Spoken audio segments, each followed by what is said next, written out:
Honorable Chief Minister, I beg to move that the government be granted a sum not exceeding rupees 35,694 crores 29 lakhs 95,000 under demand number 21 social welfare. Adhyaksha. Speaker sir, I beg to move that the government be granted a sum not exceeding rupees 177 crores 96 lakhs 7,000 under demand number 22 tribal welfare. Speaker sir, I beg to move that the government be granted a sum not exceeding rupees 3,590 crores 77 lakhs 83,000 under demand number 24 minority welfare, sir. I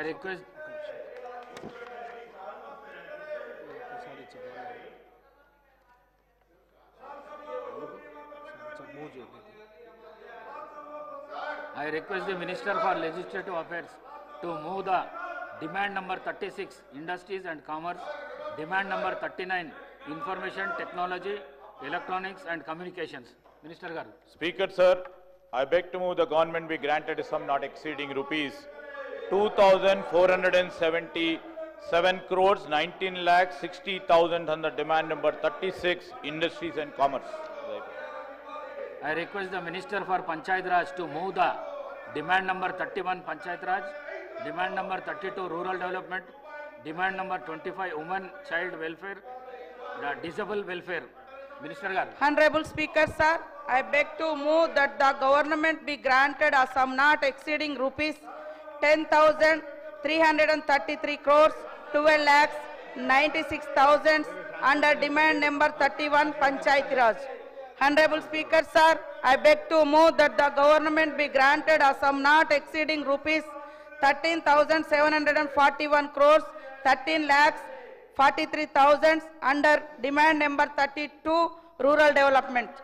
Speaker sir, I beg to move that the government be granted a sum not exceeding rupees 2,792 crores 7 lakhs 9,000 under demand number 25 Women and Child and Disabled Welfare. Adhyaksha. I request the Minister for Transport BC Welfare to move the demand number 23 Backward Classes Welfare on behalf of LA Minister Garu. Speaker sir, on behalf of Minister for Transport and BEC Welfare, I beg to move the government be granted a sum not exceeding rupees 11,405 crores 31 lakhs 12,000 under demand number 23 Backward Classes Welfare. Demands are moved. Cut motion numbers 23 to 47 are deemed to have been moved. Now the discussion on demands for grants.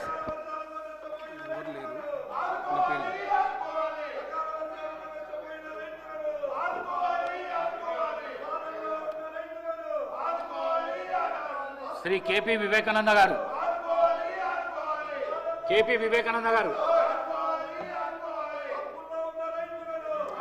KP Vivekananda Garu. Mardu sir.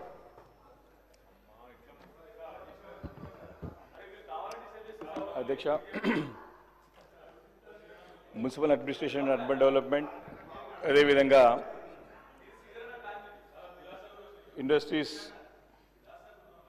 Information technology మరి ఇతర పద్ధతులపైన నాకు మాట్లాడడానికి అవకాశం ఇచ్చినందుకు ముందుగా మీకు ధన్యవాదాలు తెలియజేస్తూ అధ్యక్ష హైదరాబాద్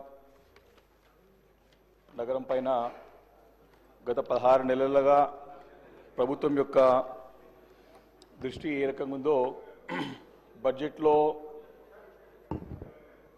వారు మెన్షన్ చేసినటువంటి నిధులు కేటాయింపులని చూసినట్టయితే నగరాన్ని పూర్తిగా విస్మరిస్తున్నట్టు స్పష్టంగా అర్థమవుతుంది అధ్యక్ష.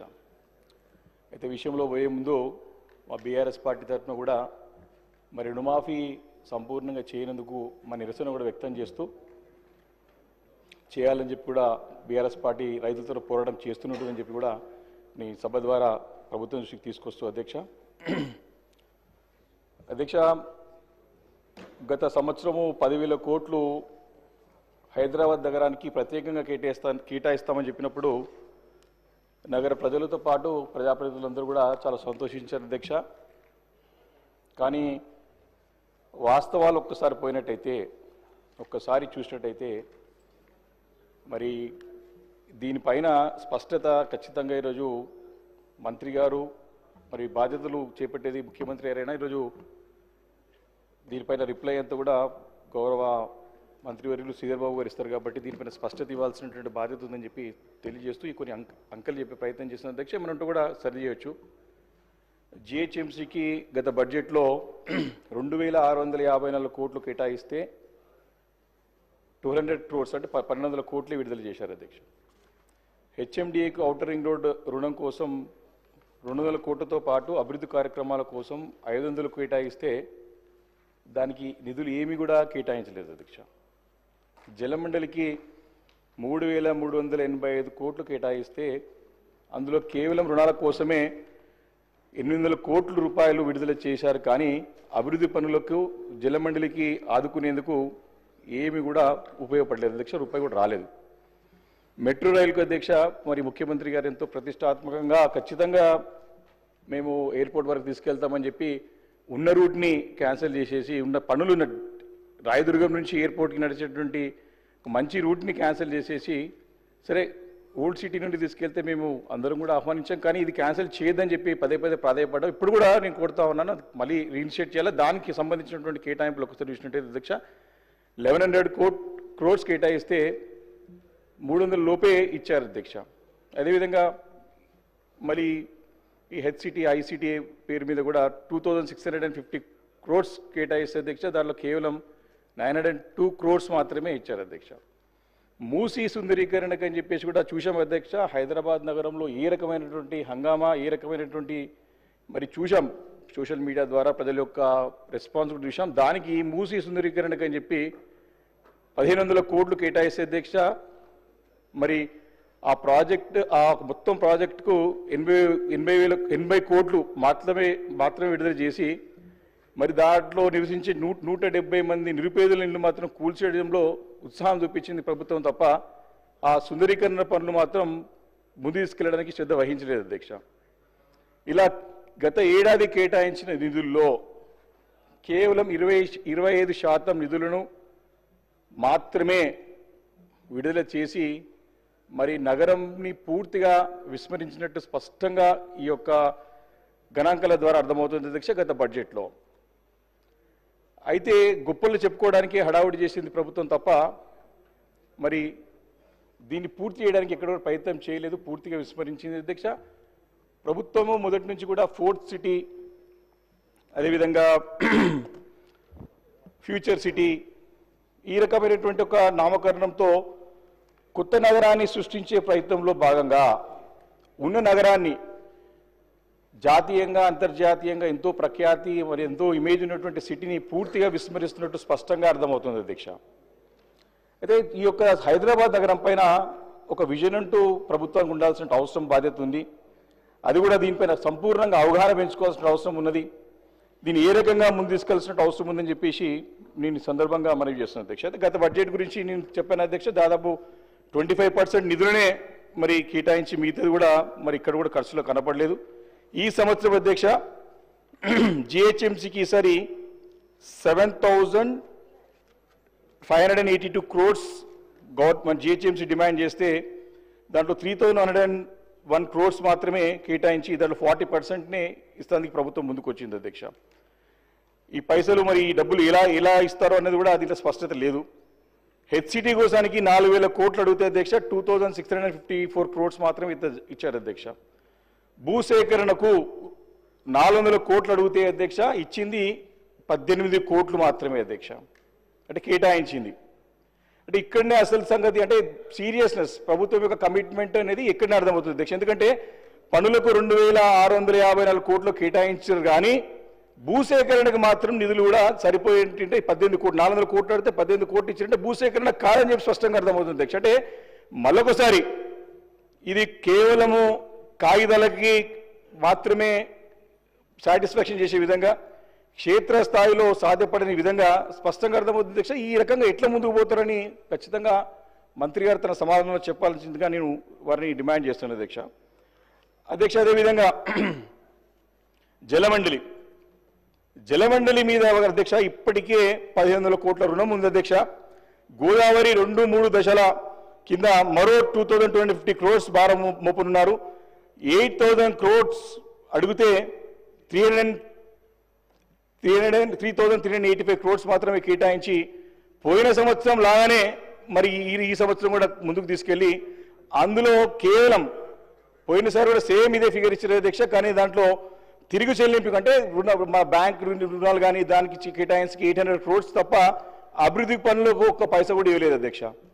అధ్యక్ష, ఇంకో ముఖ్యమైనటువంటి అంశం అధ్యక్ష, అంటే హైదరాబాద్ నీటి అవసరాలను దృష్టిలో పెట్టుకొని మరి గతంలో కేసీఆర్ గారి నాయకత్వంలో అప్పుడు కేటీఆర్ గారు కూడా పురపాలక శాఖ మంత్రిగా ఉన్నప్పుడు 1062 కోట్లతో కాళేశ్వరం పథకంలో భాగమైనటువంటి కొండపోచమ్మ సాగర్ నుంచి 10 TMCలు గోదావరి జలాన్ని నగరానికి తరలించేందుకు అన్ని ఏర్పాట్లు చేశారు. కానీ ఈ ప్రభుత్వము 2-3 దశలంటూ మల్లన సాగర్ నుంచి 20 TMC తరలించేందుకు రూపాయలు 7,536 కోట్లతో టెండర్లు పిలిచింది అధ్యక్ష. అంటే 26 కిలోమీటర్ల దూరం ఉన్న కొండపోచమ్మ నుంచి కాకుండా దూరం ఉన్నటువంటి మల్లన సాగర్ నుంచి నీళ్లు తీసుకురావడానికి ఎవరి గురించి ఈ యొక్క ప్రయోజనం చేస్తున్నారో అర్థం కాని పరిస్థితి అధ్యక్ష. అసలు బోర్డు ఇప్పటికే దానిపైన 8,000 crores పైగా ఆర్థిక లోటు ఉంది అధ్యక్ష. అలా జలమండలిపై 1000 కోట్లతో అయిపోయేదాన్ని అదనంగా 6,000 కోట్లు అంటే 7,000 కోట్లతో పెంచి మళ్ళీ బోర్డు పైన భారం మోపడానికి ప్రభుత్వం ప్రయత్నం చేస్తుంది స్పష్టంగా అర్థమవుతుంది అధ్యక్ష. అదేవిధంగా గతంలో కేసీఆర్ గారి నాయకత్వంలో 10 ఏళ్ల పాటు అధ్యక్ష గతంలో కూడా పూర్వం కూడా చూసాం, హైదరాబాద్ నగరంలో చూసాం, ఎప్పుడు చూసినా జలమండలి ముందు ఖాళీ కుండలతో ఖాళీ బిందులతో ధర్నాలు అధ్యక్ష. గతంలో స్వర్గీయ పీజీ నరేంద్ర రెడ్డి గారు ఎప్పుడు కూడా అక్కడ ధర్నాలు చేస్తుండే అధ్యక్ష. మేము చిన్ననాడు నుండి కూడా మొన్న ఎమ్మెల్యే వరకు కూడా ఏ సమ్మర్లో కూడా ధర్నాలు లేనటువంటి ఎండాకాలం లేదు అధ్యక్ష. అలాంటిది కేసీఆర్ గారు ప్రాతినిధ్యం నాయకత్వం తీసుకున్న తర్వాత మరి ఎప్పుడు కూడా నీటి సమస్య లేకుండా చక్కగా మంచి అంటే సంతృప్తికరంగా హైదరాబాద్ నగరం అంతా కూడా నీటి సరఫరా చేసినటువంటి ఘనత వారికి ఉంది అధ్యక్ష. కానీ మరి గత ఏడాది వర్షాలున్నా మా నగరంలో నీటి అయితే ఎందుకు వస్తుంది అధ్యక్ష? ట్యాంకర్లు ఎందుకు పెరిగిపోయినాయి? ట్యాంకర్ల డిమాండ్ ఎందుకు పెరిగింది? ఎందుకు ప్రభుత్వం దీనిపైన చర్య తీసుకోవడం ముందుకెళ్తా ఉన్నారు?